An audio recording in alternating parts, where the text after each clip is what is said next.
buenos días, tengan todos ustedes. Soy el doctor Oscar Valencia, coordinador de este espacio de educación médica continua. Antes de dar inicio a nuestra sesión, les recordamos que nos hagan favor de elaborar todas sus preguntas a través del chat. Al final de la sesión las haremos llegar a nuestro ponente. También les pedimos que nos hagan favor de poner su nombre completo en la pantalla, esto con fines de facilitar la elaboración de los diplomas. Es necesario también que nos hagan favor de llenar una encuesta de satisfacción al final de la sesión.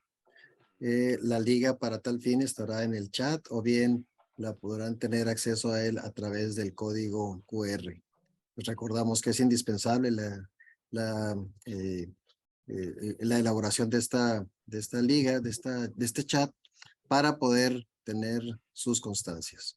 En nombre de la Escuela de Medicina y Ciencias de la Salud del Tecnológico de Monterrey, les doy la más cordial bienvenida a la sesión académica de pediatría. Hoy tenemos como invitado al doctor Víctor Manuel Rosso Hernández, quien nos hablará de un tema muy extenso que seguramente lo va a resumir para el pediatra general, el pediatra en ejercicio, y el título es Movimientos paroxísticos no epilépticos en pediatría. Hay muchos movimientos que simulan una epilepsia y que aun cuando sean bruscos o breves, pues no se deben a una descarga neuronal. Y bueno, de esto nos va a hablar el doctor Víctor Rosso. Antes de darle la palabra, quiero presentar una pequeñísima reseña de un extenso currículum que tiene el doctor Víctor Manuel Rosso Hernández. Él es egresado por la Universidad Nacional de Colombia, tanto su formación de pregrado como de posgrado. Como neurólogo pediatra, trabaja en la Fundación Santa Fe de Bogotá. Es profesor clínico en la Universidad de los Andes en Bogotá, Colombia, y es miembro de la Asociación Colombiana de Neuropediatría. Es asesor también para el Ministerio de Salud colombiano en neurodesarrollo y aprendizaje, entre muchas otras funciones que tiene el doctor. Muchísimas gracias, doctor Víctor Rosso, por estar con nosotros. Adelante. Oscar, gracias.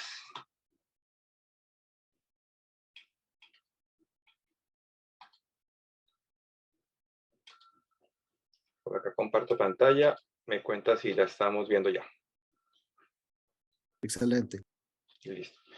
Bueno, agradezco al Instituto Tecnológico de Monterrey por la invitación.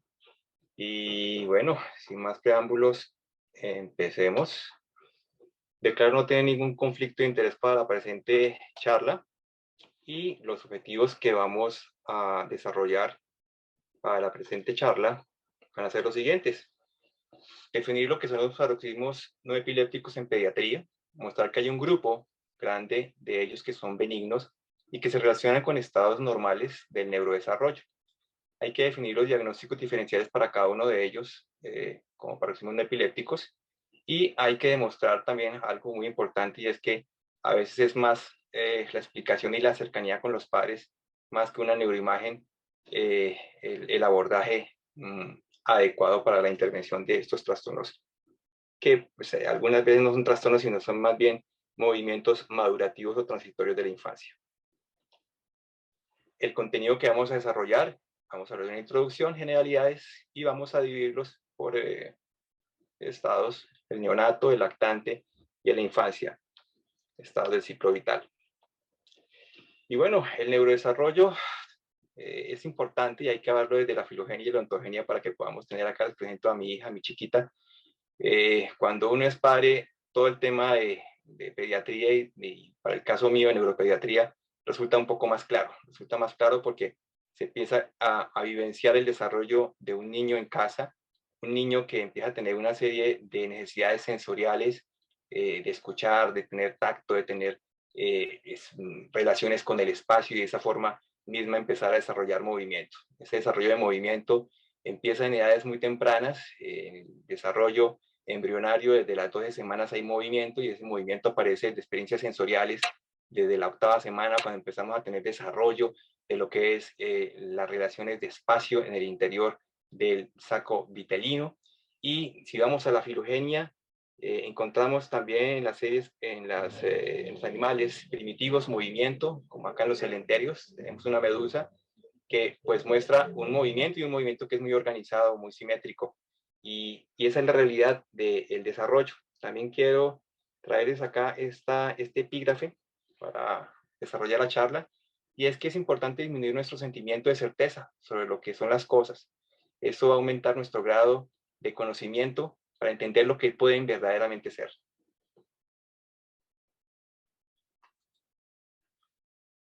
Bueno, acá tenemos unos actores principales que son los ganglios basales. Tenemos la corteza cerebral, que es la riqueza grande que tenemos los mamíferos, donde no solamente tenemos movimiento, sino también la posibilidad de hacer pensamiento y elaborar pensamiento.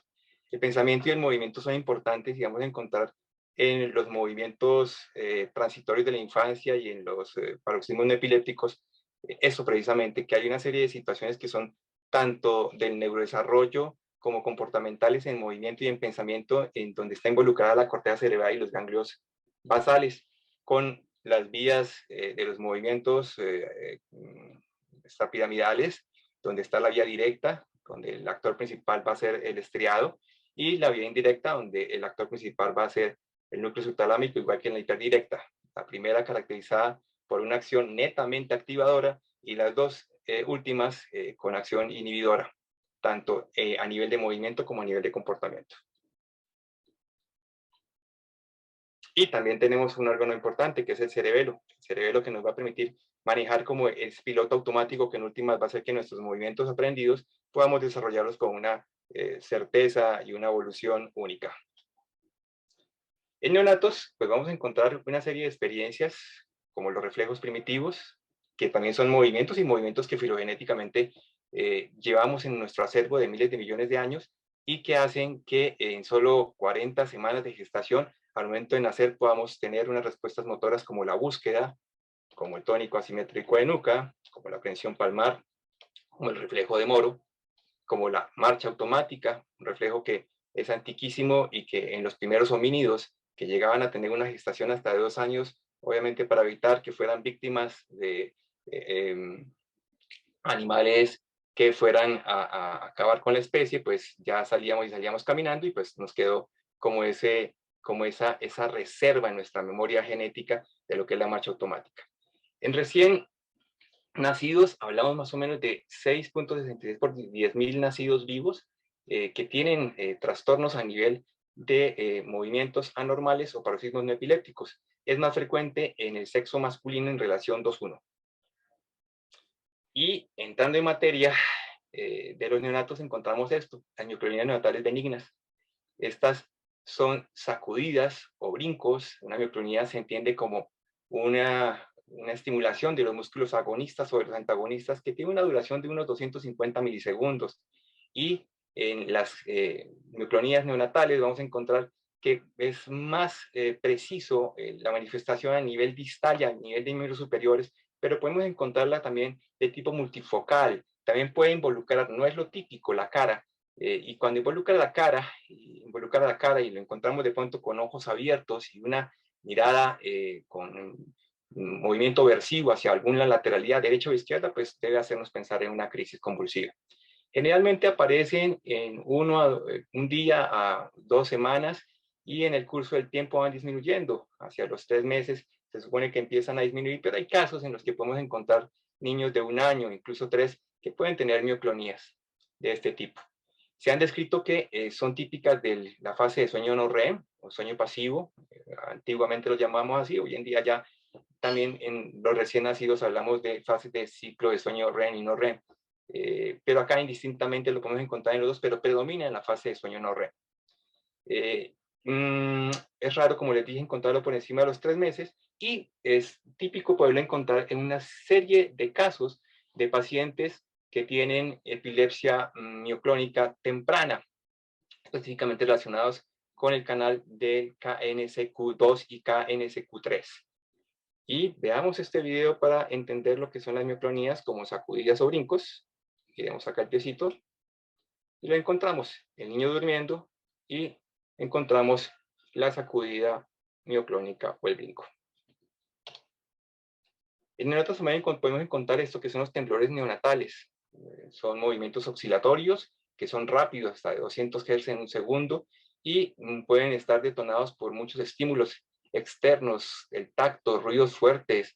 Se suprimen básicamente cuando hacemos contención de la extremidad o el sitio que se está moviendo, la manito, el pie, y vamos a encontrarlos asociados en recién nacidos, especialmente en niños que están sujetos a condiciones como hipoglicemia, hipocalcemia, encefalopatía hipoxicoisquémica, incluso cuando están en hipotermia, vamos a encontrar que pues, por el frío los niños van a encontrarse con temblor. Otra cosa que encontramos son las mamás que consumen opioides en el embarazo, a veces por dolores. Vamos a encontrar niños que al momento del nacer vamos a encontrarlos con movimientos de este tipo, de tipo temblor. Veamos este video.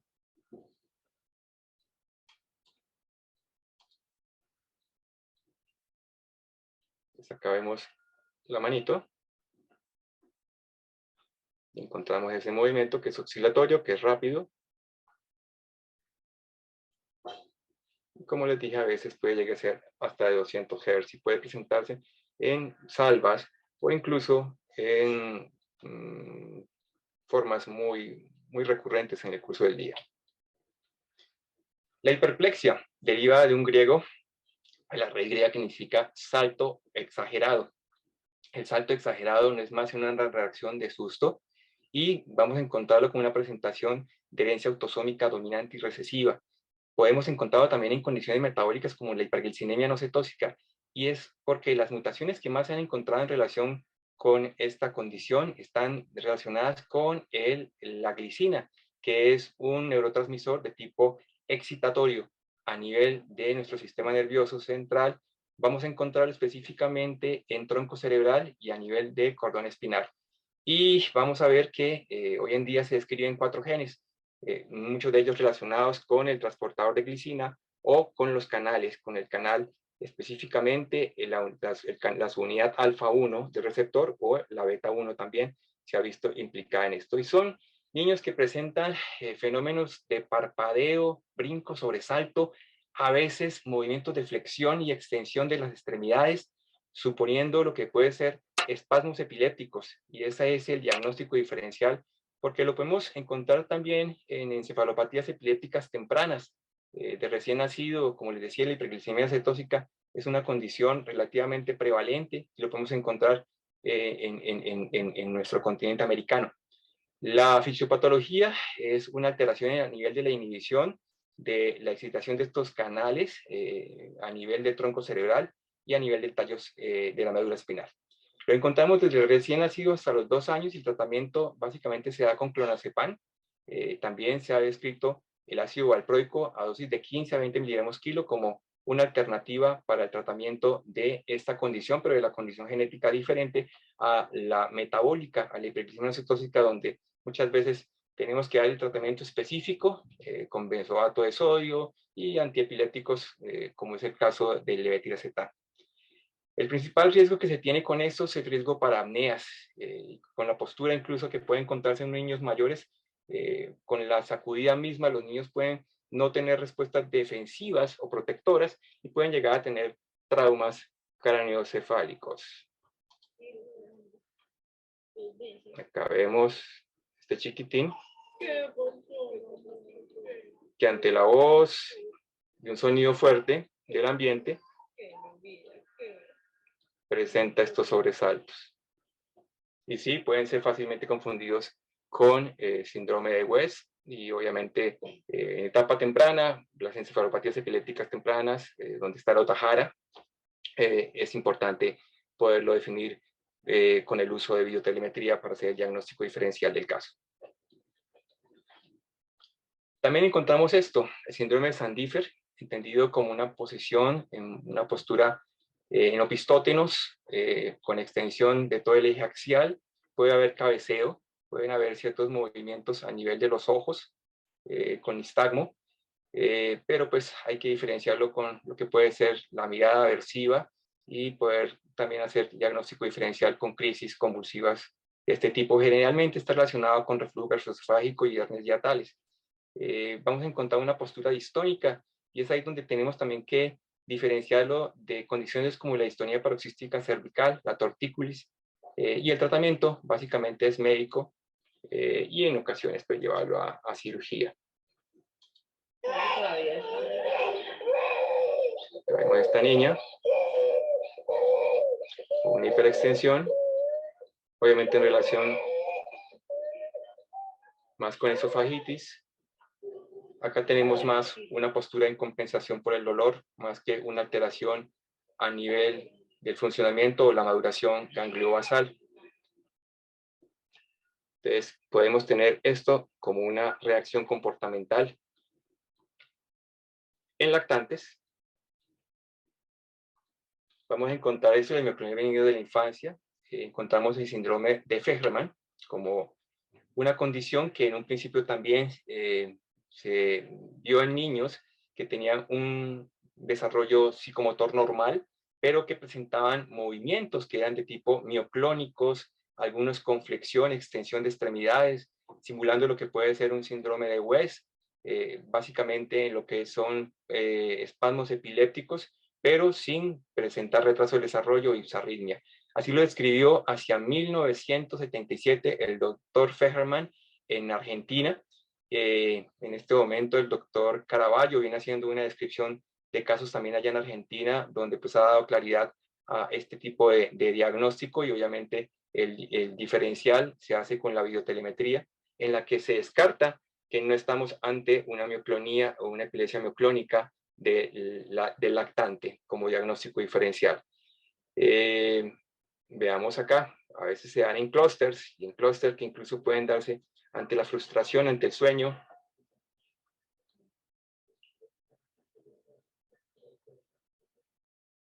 Acá vemos cómo la mioclonía se da en miembros inferiores.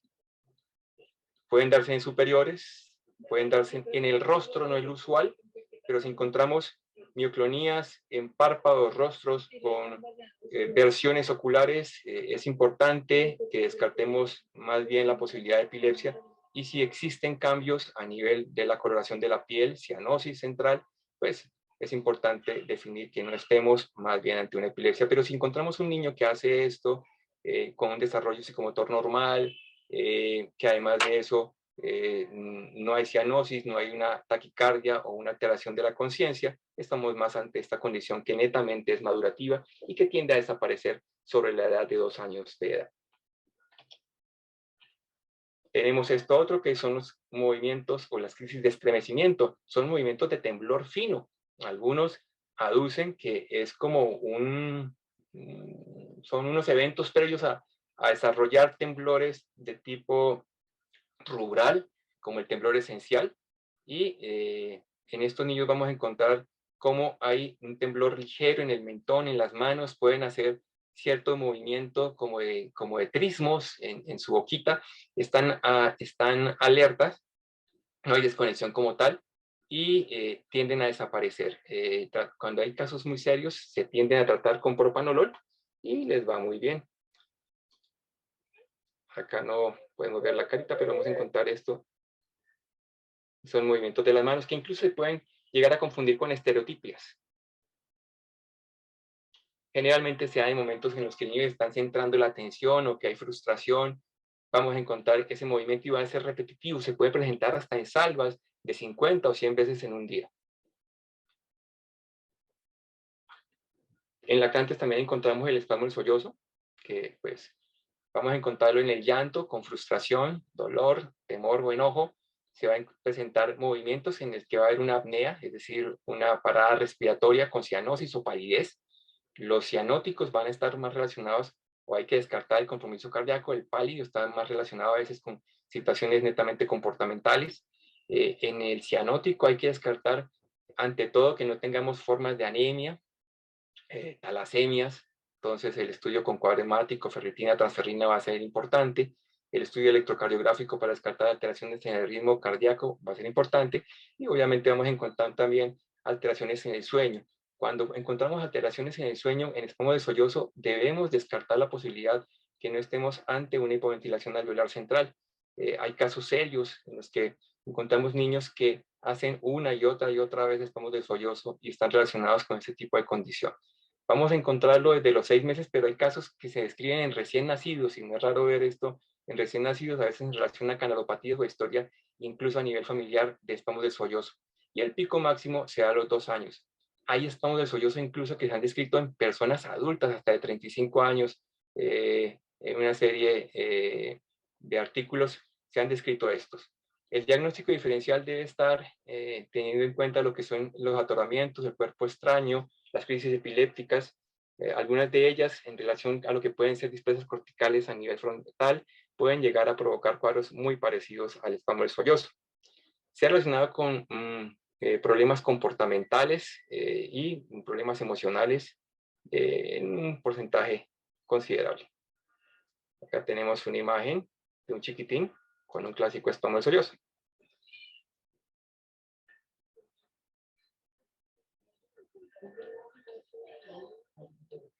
Entonces, el llanto, la apnea y el cambio de la coloración de la piel. Voy a encontrar cómo empieza a ser la postura tónica bilateral.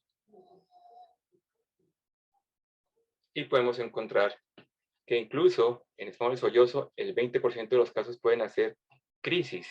Y estas crisis están relacionadas con síncopes que son convulsivos, en los que podemos ver simplemente por el bajón de oxígeno una alteración a nivel de funcionamiento cortical y podemos encontrar crisis. No requiere ningún manejo anticonvulsivante, simplemente el manejo de la condición de base, que hay que ver si existe la cardiopatía, como les dije, manejarla.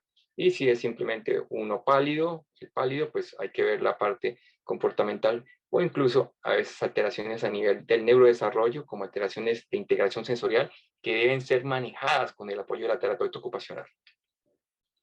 El espasmo nutans. El espasmo nutans es una condición que está dada por una tríada en la que tenemos temblor, tenemos movimientos de nodding head de la cabeza y tenemos unos movimientos de nistagmus, que generalmente son horizontales. Este nistagmus generalmente acompaña y es compensado por el nodding head y podemos encontrar también una ligera flexión, una ligera tortícolis de la cabeza. Se da entre el mes de edad hasta los 15 meses. La fisiopatología es desconocida. Los diagnósticos diferenciales deben ser el nistagmus congénitos, las lesiones quiasmáticas, el glioma del nervio óptico, específicamente en condiciones como la neurofibromatosis tipo 1, hay que tenerlo en cuenta. Entonces, si encontramos a alguien con cabeza grandecita, macrocránea, que tengamos de pronto manchas café con leche y que encontremos de pronto nistagmus y ligero balanceo, es importante en esos pacientes sí hacer neuroimágenes. También otra razón por la que en estos pacientes sí son indicadas las neuroimágenes es que podemos encontrar tumores a nivel del tercer ventrículo o a nivel de la fosa posterior que también pueden llegar a provocar sintomatología constante que puede llegar a ser duradera, diferente a lo que podemos ver en estas condiciones del espasmo nutans, que tiende a ser corto. Tienen buena agudeza visual estos muchachos. Se han descrito casos en los que podemos encontrar como rezago la presencia de nistagmus hasta una edad de 12 años en los niños que en el pasado pudieron haber hecho espasmo nutans. Veámoslo acá. Veamos cómo hay un ligero laterocollis, cómo hay un nodding head, y ese nodding head se describe que está en relación con el nistagmus, y un nistagmo que netamente es horizontal. Algunas veces se habla de vertical, pero lo que más predomina es el vertical. Acá tenemos otra que es la tortícolis paroxística benigna. Se ha relacionado como una canalopatía, una forma de migraña o de variante migrañosa, precisamente con los canales CAC-NA1. Se dice que lo podemos encontrar desde 2 meses de edad hasta los 3 años. Hay casos que incluso pueden superar los 3 años y han sido descritos en 4 o 5 años. Puede durar horas o incluso días la torsión de la cabeza hacia un lado. Los niños pueden acompañarse de irritabilidad, ataxia, y podemos encontrar también en ellos cuadros en los que puede haber la búsqueda o protección del adulto al sentir que la cabeza se va hacia un lado. El diagnóstico diferencial está dado con tumores de fosa posterior, siringomielia, distonía, laberintitis, tortícolis o problemas o defectos visuales o de refracción. Generalmente el neurodesarrollo en ellos es normal, no hay alteraciones. Y acá vamos a ver este chiquitín con laterocolización hacia la izquierda, logra caminar. Y este muchacho, pues hoy en día está sin problemas. Acá vamos a encontrar otra condición, que es la masturbación infantil. Podemos encontrarla desde la edad de 2 meses hasta los 4 años de edad. Son episodios estereotipados de duración variable en los que podemos encontrar cambios a nivel del sistema autonómico. Puede haber rubicundez, puede haber diaforesis. Hay posturas de hiperextensión de las extremidades, a veces movimientos pélvicos, básicamente buscando como el frote con los genitales, y de esa forma pues buscan un momento de placer. El neurodesarrollo y el examen neurológico de estos niños normales, generalmente la situación es más los papás que son ansiosos, y en ocasiones hay que llegar a la videotelemetría para poder tranquilizarlos a ellos, más que sea por la duda diagnóstica, porque es muy, muy claro poder hacer el diagnóstico en estos chiquitines. Acá vemos esta niña la vamos a ver en 2 momentos. Acá tenía una edad de 6 meses y la vamos a ver acá un poco más grande, de 18 meses. Bebé. Bebé. En esta primera haciendo básicamente movimientos pélvicos, y en esta otra vamos a ver movimientos de aducción y abducción de los miembros inferiores.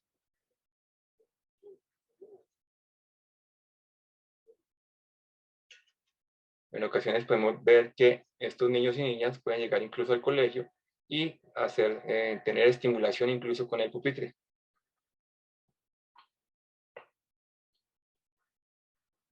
En la infancia, vamos a encontrar el vértigo paroxístico benigno. En la infancia, vamos a encontrar la presencia de nistagmus, de aparición súbita, que puede ser breve sin factores precipitantes. Se da entre el año de edad y los 3 años.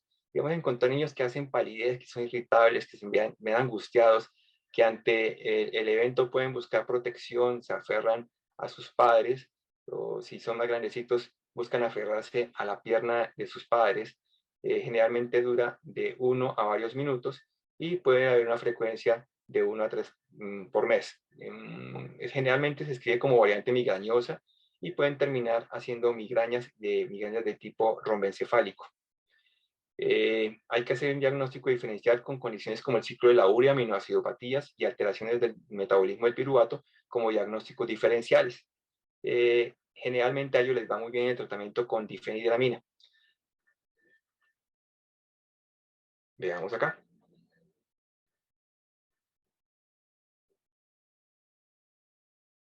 Vemos este chiquitico, vemos lo mismo, vemos unos nistagmus que son horizontales. Hay que diferenciarlo de lo que son los nistagmus rotacionales, que son propios de una condición que es el oxoclonimio clons.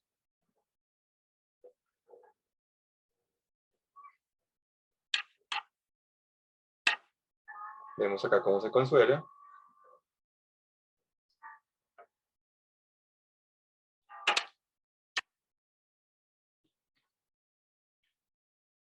Hay otro tipo de eventos que están relacionados con el precipitante, que es el baño. Se hablaba en el pasado de eventos que eran precipitados por agua caliente o por agua fría, pero lo verdaderamente claro es que no es ni la temperatura fría ni cálida la que hace que se presenten los eventos, sino generalmente temperaturas que van entre 36 y 38 grados en el agua las que provocan este tipo de reacciones, que pueden ser desde eventos sincopales, dolores de cabeza o incluso crisis que pueden llegar a ser el diagnóstico diferencial, crisis reflejas. Otro evento que podemos encontrar es el trastorno paroxístico de dolor extremo. Generalmente son dolores de tipo rectal, son urentes o en picada, se describen en recién nacidos o lactantes y pueden presentarse a lo largo de la vida. Son canalopatías de tipo autosómico dominante, y con toda la parte, digamos, de genética, hemos visto que está relacionado con el canal CSCN9A, la cual también tiene neuropatía periférica, crisis febriles y síntomas autonómicos. Estos pacientes cursan con palidez, otros con rubicondes, pueden hacer síncopes relacionados con el baño a nivel perineal, hay dolor urente, y los detonantes pueden ser el viento frío, la defecación, la alimentación y las emociones. El tratamiento con ellos son dosis bajas de carbamazepina, gabapentina y pregabalina. El síncope es la pérdida súbita y transitoria, autolimitada de la conciencia, el tono postural, con una corrección rápida, es decir, dura muy poco, realmente es de segundos o menos de un minuto, y el mismo paciente es consciente de lo que ocurre alrededor del momento en el que está siendo tomado por lo que es un síncope. La fisiopatología está dada por el aumento del tono parasimpático en el 20% de los casos. Ellos pueden llegar a presentar convulsiones, y son los síncopes convulsivos. Esos síncopes pues no se deben estudiar con electroencefalograma ni con resonancia. Obviamente hay un grupo muy especial que pueden tener displasias, pero es un tema totalmente aparte. Pero el común denominador de síncopes es eventos en los que hay una caída que es muy lenta, diferente a la convulsión, que es una caída rápida, abrupta, y los precipitantes de los síncopes pueden ser cardiopatías, ortostatismo, vipeo prolongado, calor, fatiga, maniobras de Valsalva y situaciones que generan estrés físico y emocional. Los podemos encontrar como neurocardiogénico en su gran mayoría y en su minoría pueden ser cardíacos 6%. Hay que estudiarlos con ecocardiograma, mesa basculante, electrocardiograma y en ocasiones, como les dije, hay que llevar también videoencefalografía cuando estamos ante la duda si existen condiciones como crisis frontales que pueden llegar a simular eventos sincopales, pero es algo muy raro, muy fortuito. Acá tenemos las disquinesias paroxísticas. Esta es la disquinesia paroxística o correctozoica, la cual se caracteriza porque al momento de iniciar un patrón motor, los muchachos pueden presentar coreas o alteraciones distónicas. Generalmente es de tipo autosómico dominante y se da una relación directa con el cromosoma 16. Esos pacientes responden muy bien a dosis bajas de carbamazepina y de fenitoína. Veamos este video. Al momento de iniciar un patrón motor, como levantarse, dar un paso, veamos qué ocurre con la extremidad superior derecha. Vamos a ver que empieza a haber una postura distónica. Hay flexión con distonía de la cabeza.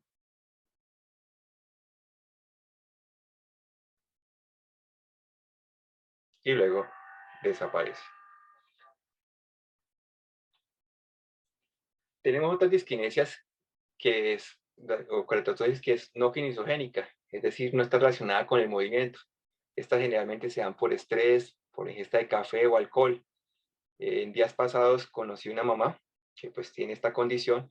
Es dramático porque generalmente estos pacientes pasan de un médico a otro, tienen dificultades porque pues no hay un tratamiento específico y muchas veces es más la terapia cognitivo-comportamental desde psiquiatría lo que verdaderamente puede ayudarles a manejar esos componentes de estrés que pueden llevarlos a estas condiciones. Es de tipo autosómico dominante y se describe que el tratamiento adecuado con ellos es el uso de clonazepam. Tenemos acá los síndromes o crisis de hiperventilación en niños más grandes. Generalmente podemos encontrarlos en niños que tienen cuadros ansiosos comportamentales, en niños con discapacidad cognitiva podemos encontrarlos. Y con la hiperventilación el paciente refiere a dolor torácico, mareo y puede encontrarse hasta un 40% de persistencia en adolescentes y adultos.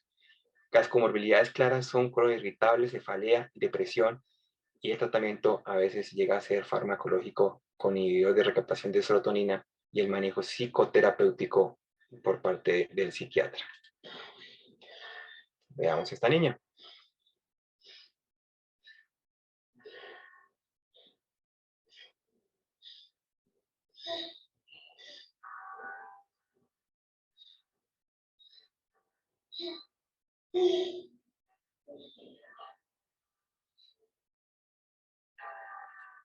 Entonces, como ven, no hay hiperventilación. Algunos pueden presentar posturas distónicas, como el caso de ella en sus manos, y otros pueden presentar francas alteraciones de la conciencia con aumento del tono de miembros inferiores y los vemos llegando con relativa frecuencia a las salas de urgencias.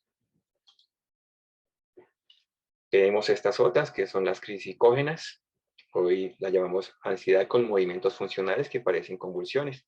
Generalmente son pacientes que tienen discapacidad cognitiva. En ellos, el 25% de los casos han descrito que tienen epilepsia previamente y pueden ser también precipitadas por sugestión. Generalmente estos pacientes pueden tener rotación de la cabeza, movimientos pélvicos, la mordedura de la lengua generalmente se da en la punta, no se da lateral como con el paciente con epilepsia, y el diagnóstico de diferencia muchas veces tiene que hacerse con la ayuda de la videotelemetría. El tratamiento va a estar más de la mano del manejo del tema de ansiedad o de la situación misma que esté suscitando este tipo de crisis por parte de psiquiatría.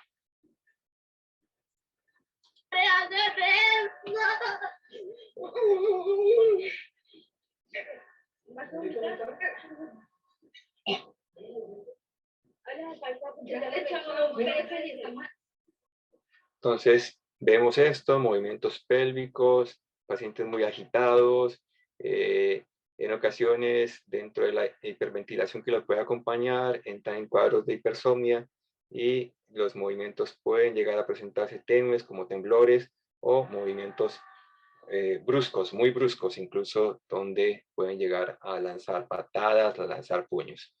Estas son otras condiciones. En niños hiperactivos y con autismo podemos encontrar con el inicio del sueño crisis de cabeceo o movimientos de cabeceo.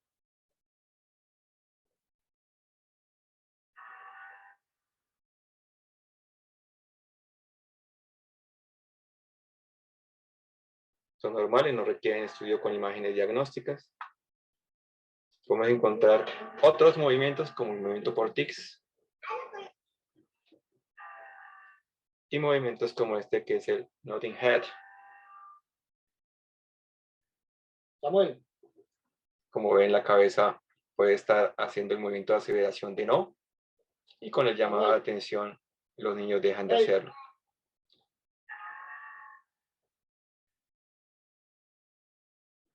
Hay un síndrome que es el de Bubble-Toll, que es el muñequito como el que va en los carros de los taxis, que la cabeza se mueve para un lado y para otro, y en esos sí son importantes, hay que diferenciarlos de estos, porque podemos encontrar en ellos tumores de tercer ventrículo, quistes aracnoideos supracelares o incluso tumores de fosa posterior. Pero pues son movimientos que son constantes, continuos, diferentes a estos que generalmente no requieren ningún tipo de tratamiento o búsqueda de algún tipo de lesión por imágenes diagnósticas. Tenemos estos otros movimientos, el movimiento por estereotipias. Vamos a encontrar en niños hiperactivos y en niños con autismo. Básicamente por alteraciones sensoriales. Son niños que en momentos de excitación buscan el movimiento. Tenemos estos otros, donde podemos tener niños que son hiperactivos y de forma voluntaria hacen ese tipo de movimientos. Acá este chico estaba refiriendo que se sentía era un helicóptero. Tenemos estos otros,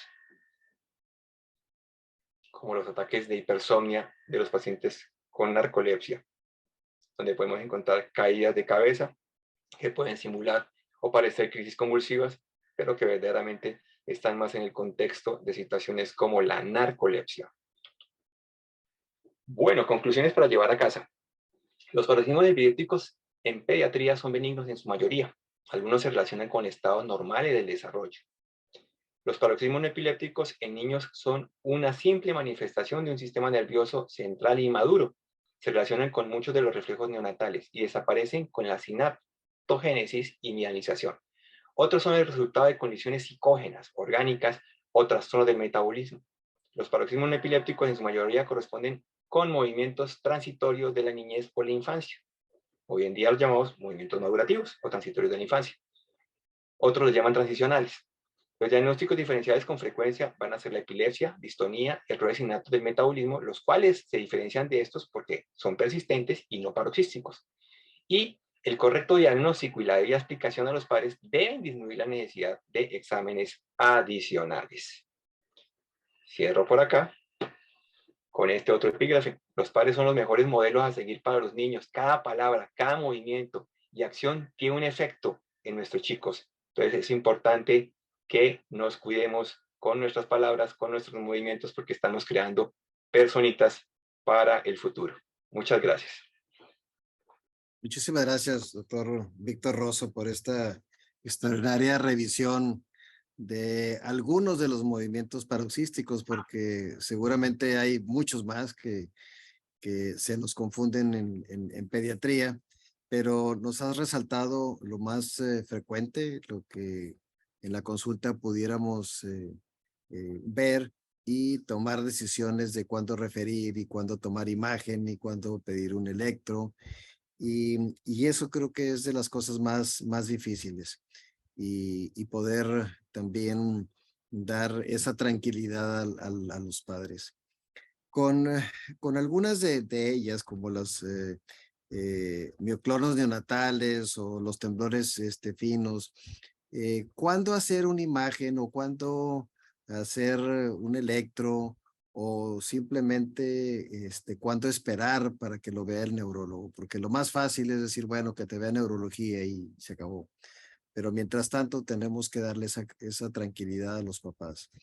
¿Cuándo sería en términos generales el momento para hacer imágenes y para hacer un electroencefalograma?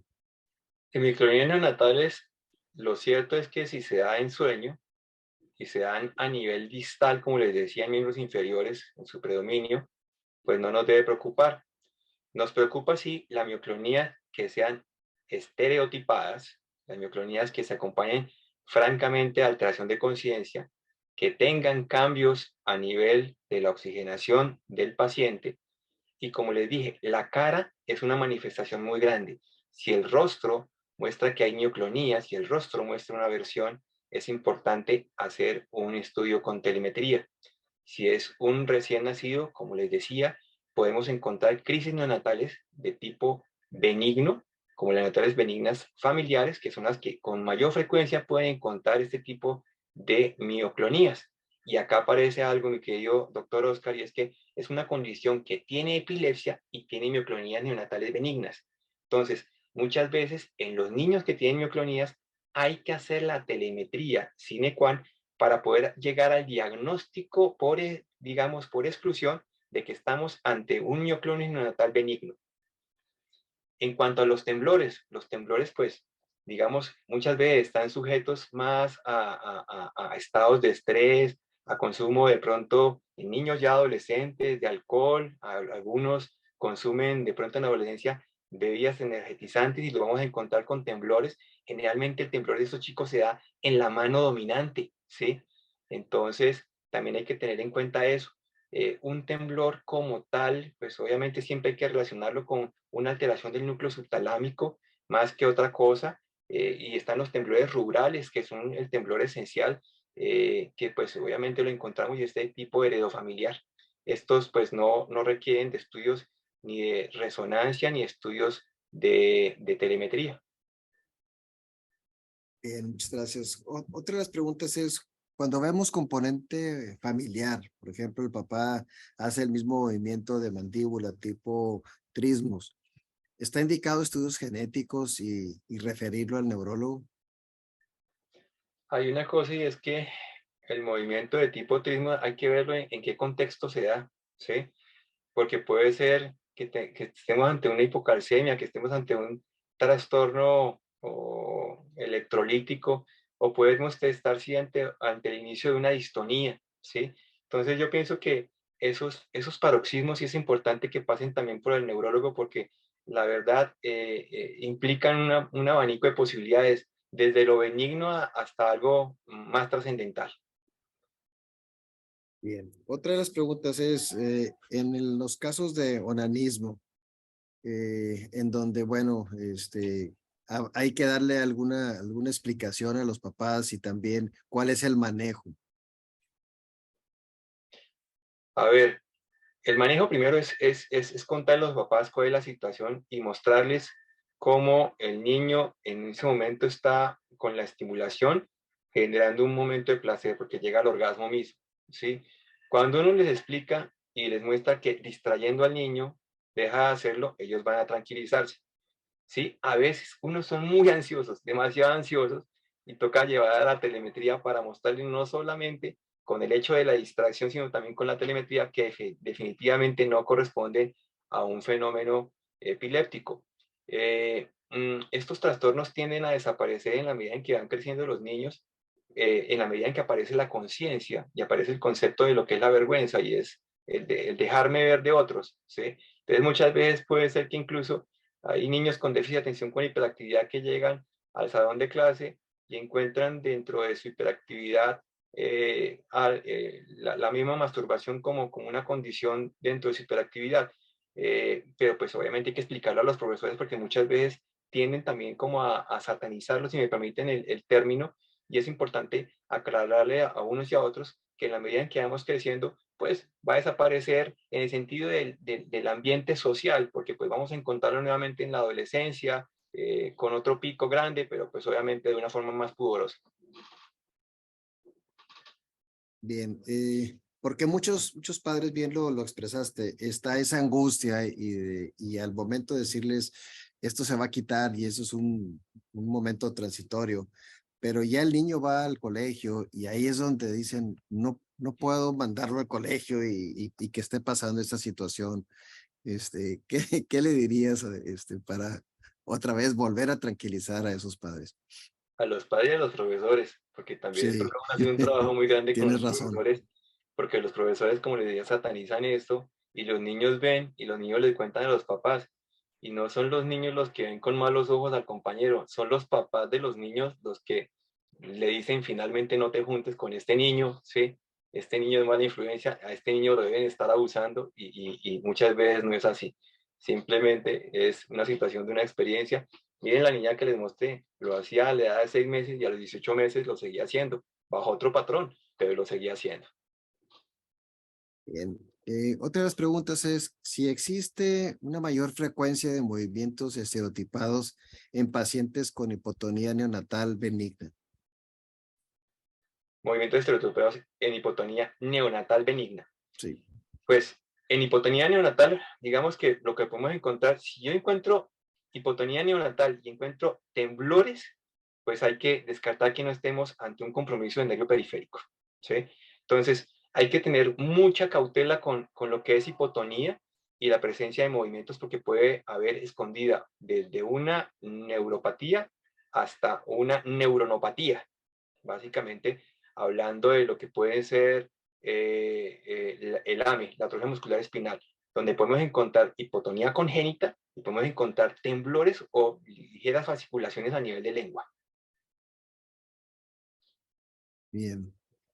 Eh, Parece que son todas las preguntas que nos han llegado. ¿Algún mensaje final que quisieras dar a nuestra audiencia? Nada, primero que no se me asusten cuando vean ese tipo de movimientos. A veces, la verdad, siempre pensamos en lo más complejo. Desde luego hay que pensar en lo complejo, pero también hay que sentarnos un poquito a escuchar la historia, a ver el paciente, a entenderlo, porque la respuesta muchas veces es en el motivo de consulta y la enfermedad actual, más que en el mismo movimiento que le cuentan a uno, pero que a veces no se toma uno el tiempo para poder entender la descripción misma de los papás y poderlo ver. Hoy contamos con una herramienta muy valiosa y son los videos que se hacen con los celulares. Entonces nos ayudan un montón para poder definir frente a qué estamos y son una ayuda, una herramienta muy valiosa. Muchísimas gracias. Muchísimas gracias, doctor Víctor Rosso, por esta extraordinaria presentación y esta revisión así muy amplia de todos esos movimientos paroxísticos que no obedecen a descargas neuronales. Muchas gracias a toda nuestra audiencia. Les pedimos que nos hagan favor de llenar la encuesta de satisfacción, ya sea a través del código QR que podrán tener acceso o bien a través del chat. Ahí estará la liga y es indispensable llenar esta encuesta para poder tener las constancias. Muchísimas gracias Doctor Víctor, Gracias. muchísimas gracias a toda nuestra audiencia. Que tengan un excelente día.